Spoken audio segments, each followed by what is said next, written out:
Okay students, so we are going to start 5b. We are going to discuss about the matrix of an inverse operator. So मान लो आपके पास v एक finite dimensional vector space है जिसकी dimension n है और उसके बेसिस v1 v2 vn है. इफ़ t कोई लीनियर ऑपरेटर है तो देन आप निकाल सकते हैं matrix with respect to the basis b. t का मैट्रिक्स निकाल सकते हो ना. सो मान लो वो मैट्रिक्स है alpha i j n cross N. पिछली एक्सरसाइज में आपको ये मैट्रिक्स कैसे निकालना है आपको बताया था. आपको एलिमेंट पुट करने हैं बेसिस में से और जो इमेजेस आएंगी ट्रांसफॉर्मेशन के अंडर वो इमेजेस को अगेन आप बेसिस की फॉर्म में एक्सप्रेस करोगे तो जो कोफिशिएंट्स बनेंगे उन कोफिशिएंट्स के मैट्रिक्स का ट्रांसपोज लेके जो मैट्रिक्स आएगा that will be alpha i j n cross n. इस एक्सरसाइज में आप दोबारा से निकालना सीखोगे. जब जिस क्वेश्चन में यूज़ होगा मैं आपको दोबारा समझा दूँगी कि कैसे इसको इवेल्युएट करना है. अब आपको मेन इस थ्योरम में रिजल्ट दिया हुआ है कि टी इन्वर्टिबल होगा इफ़ एंड ओनली इफ़ ये मैट्रिक्स इन्वर्टिबल हो. अगर ये मैट्रिक्स इन्वर्टिबल हुआ तो आपका ऑपरेटर भी इन्वर्टिबल हो जाएगा. If and only if result है मतलब आप उल्टा भी कह सकते हैं कि अगर टी इन्वर्टिबल है तो ये इन्वर्टिबल है, ये इन्वर्टिबल है तो टी इन्वर्टिबल है. इसको ये इसका मतलब और इसका मतलब सेम है. टी बी और या ऐसे लिख लो या ऐसे लिख लो एक ही बात है. और इन्वर्स कैसे निकलेगा? T inverse B is equal to T B inverse. ये याद रखना. अगर आपको इस मैट्रिक्स टी इन्वर्स का मैट्रिक्स चाहिए ना, टी इन्वर्स ट्रांसफॉर्मेशन का मैट्रिक्स चाहिए तो आप पहले टी का निकाल लो मैट्रिक्स और उसका पूरे का इन्वर्स कर दो तो आपके पास ये निकल जाएगा. So this was your theorem number 6. We are only going to discuss the results.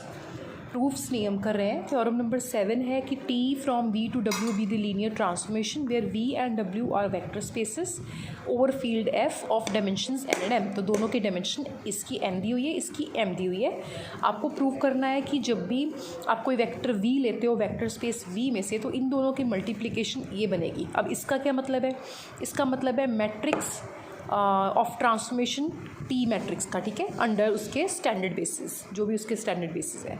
ये v का मतलब है v का जो मैट्रिक्स बनेगा, v के कॉरस्पॉन्डिंग जो मैट्रिक्स बनेगा. कहने का मतलब जब आप v को एलिमेंट को एक्सप्रेस करोगे बेसिस की फॉर्म में तो जो कोफिशिएंट्स आएंगे ना उनसे अगर आप कॉलम मैट्रिक्स बनाते हैं तो वो ये वाला मैट्रिक्स बनेगा.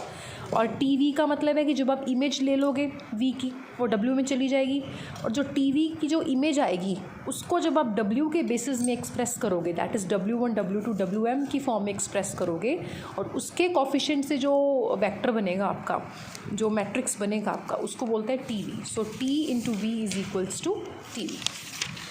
नेक्स्ट आपका रिजल्ट है रिजल्ट नंबर 8 जिसमें हमारे पास v एंड w दो फाइनाइट डायमेंशनल वेक्टर स्पेसेस दी हुई हैं और इनकी डायमेंशन n एंड m दी हुई है रिस्पेक्टिवली. t1 t2 दो अलग ट्रांसफॉर्मेशंस हैं फ्रॉम v टू w.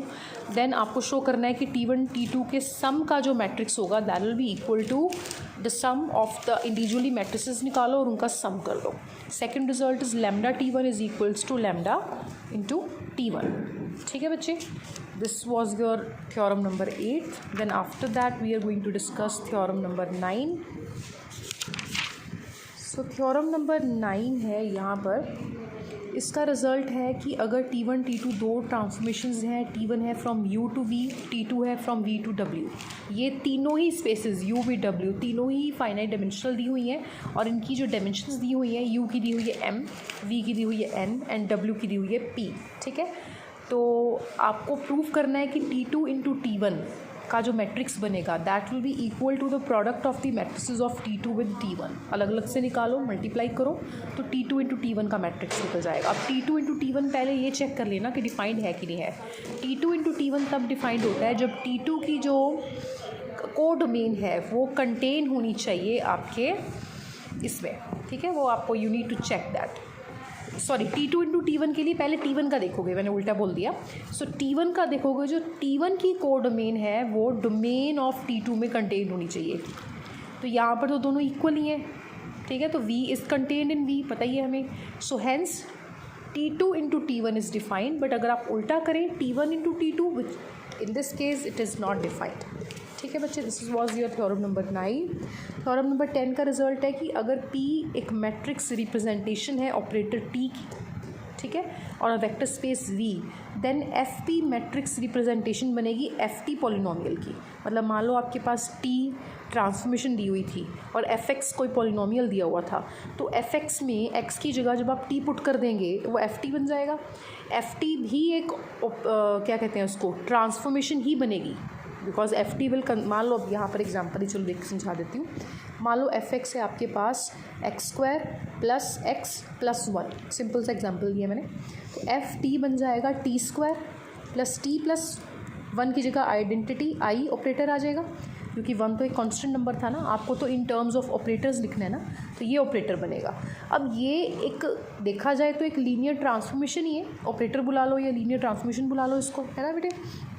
तो आपको शो करना है कि अगर P मैट्रिक्स रिप्रेजेंटेशन थी T ट्रांसफॉर्मेशन की, तो FT रिप्रेजेंटेशन होएगी FT की।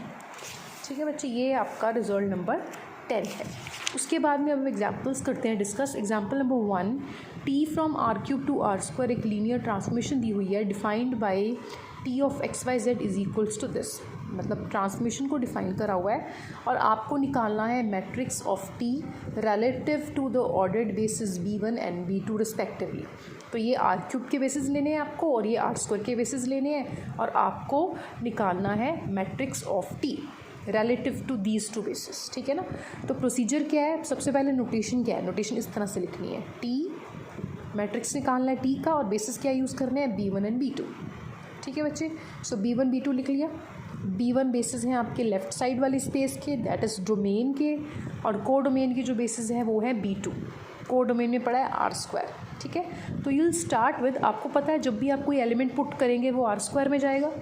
R² का एलिमेंट किस तरह का होता है, अल्फ़ा बीटा टाइप का होता है। So you start with taking an general element from R², अपनी को डोमेन में से जनरल एलिमेंट ले लो आप, और general element alpha beta type का है। आप क्या करेंगे, अल्फ़ा बीटा को एक्सप्रेस करेंगे in terms of basis of R², जो भी R² के बेसिस दिए हुए हैं उसमें एक्सप्रेस कर लेंगे। तो आप इसको सॉल्व कर लें, सॉल्व करके आपकी स्केलर्स A एंड B की वैल्यू निकाल लें। ठीक है बेटे। तो आपके पास alpha beta is equals to 1 3 and 1 4 की फॉर्म में एक्सप्रेस हो जाएगा। ठीक है। उसके बाद क्या करना है, आपने टर्न बाय टर्न बेसिस 1 के B1 के एलिमेंट्स को पुट करना है अपनी ट्रांसफॉर्मेशन में।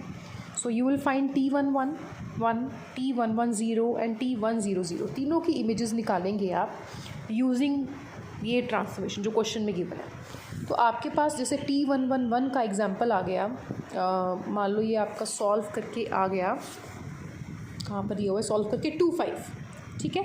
आप क्या करेंगे, जो भी आपका यहाँ एलिमेंट आया है आपको पता है इसको आप कैसे एक्सप्रेस करोगे 1 3 एंड 1 4 की फॉर्म में, आपने ऑलरेडी जनरल में ये एक्सप्रेशन फाइंड आउट कर लिया है। सो बाय टेकिंग अल्फ़ा को 2 और बीटा को 5, आप इस एलिमेंट को एक्सप्रेस कर पाओगे in terms of 1 3 and 1 4।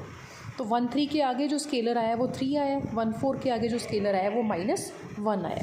Similarly यही प्रोसीजर रिपीट करें 1 1 0 एंड 1 0 0 के साथ। ठीक है। अब आपने स्केलर्स लिखने हैं, जो पहली जब आपने T111 लिखा था और जो इमेज आई थी उसको जब एक्सप्रेस किया था बेसिस की फॉर्म में, तो आपके जो स्केलर्स आए थे वो आए थे 3 -1। नेक्स्ट टाइम आपके आए 11 एंड -8, तो उनको आप रो वाइज लिख लो, जो मैट्रिक्स बनेगा उनकी आप ट्रांसपोज ले लो। तो ये जो फाइनल मैट्रिक्स आ रहा है ना after transpose, this is the matrix representation of your linear transformation T with respect to the basis B1 and B2। ठीक है। एग्जाम्पल नंबर 2 है, इसमें आपको इस तरह से डिफाइन करिए ये ट्रांसफॉर्मेशन। मतलब जब भी तुम्हें कोई एलिमेंट इसमें लेना है, एलिमेंट बेसिकली है क्या, V में से लोगे ना एलिमेंट, V में से पुट करोगे। V में क्या पड़ी है, पॉलिनोमियल्स ओवर R, जिनकी डिग्री 3 या 3 से लेस है, एंड ऑल्सो fx 0 भी हो सकता है, मतलब इसमें 0 पॉलिनोमियल भी इंक्लूडेड है। तो इसकी ट्रांसफॉर्मेशन कैसे लेनी है, तुमने इसकी इंटीग्रेशन करनी है between the limits 1 and x। ठीक है। तो बेसिस आपको दिए हुए हैं दोनों के, डोमेन के भी को डोमेन के भी। ठीक है। तो आप क्या करेंगे, जो भी आपकी इमेजेस आएंगी ना V में, V के जो भी बेसिस हैं, V के बेसिस क्या है आपको पता है कि V is a domain, domain के बेसिस क्या है B1। ठीक है। ये 3 एलिमेंट दिए हुए हैं बेसिस के, आप इन तीनों की इमेज निकालो यूजिंग दिस, और जो इमेज निकलेगी उसको एक्सप्रेस कर दो B2 की फॉर्म में, बिल्कुल क्वेश्चन नंबर 1 की तरह ही कर रहे हैं। ठीक है। So we find the image of 1 1 + x 1 - x + x² using this. तीनों की इमेज निकल गई। पहले 1 की इमेज निकली x-1, इसको आपने अब एक्सप्रेस करना है b2 की फॉर्म में। तो b2 की फॉर्म में जब एक्सप्रेस करोगे ना, याद रखना एक सीक्वेंस में रखना है आपने अपने टर्म्स को। पहले आप कांस्टेंट टर्म रखें, फिर आप डिग्री 1 वाली टर्म रखें, 2 वाली, 3 वाली, ऐसे power 1 2 3 in increasing order of power की फॉर्म में लिखेंगे टर्म्स को। तो याद रखें, अगर t1 को एक्सप्रेस करते हुए तुमने कांस्टेंट टर्म आगे रखी है तो आगे भी यही पैटर्न को फॉलो करना है। That is t of 1x+1। जब ये इवेलुएट करेंगे, जो आपका आंसर आएगा उसमें कांस्टेंट टर्म आगे रहेगी और इंक्रीजिंग पावर्स में ही लिखना, उल्टा मत कर देना अगली बार, ठीक है। ऐसे सबकी इमेजेस निकलेगी, वही सेम मैट्रिक्स में तुमने कोफिशिएंट्स लिख के ट्रांसपोज ले लिया, तुम्हारा आंसर आ गया, ठीक है बच्चे। नेक्स्ट वीडियो में हम करेंगे एग्जाम्पल 3 और 4।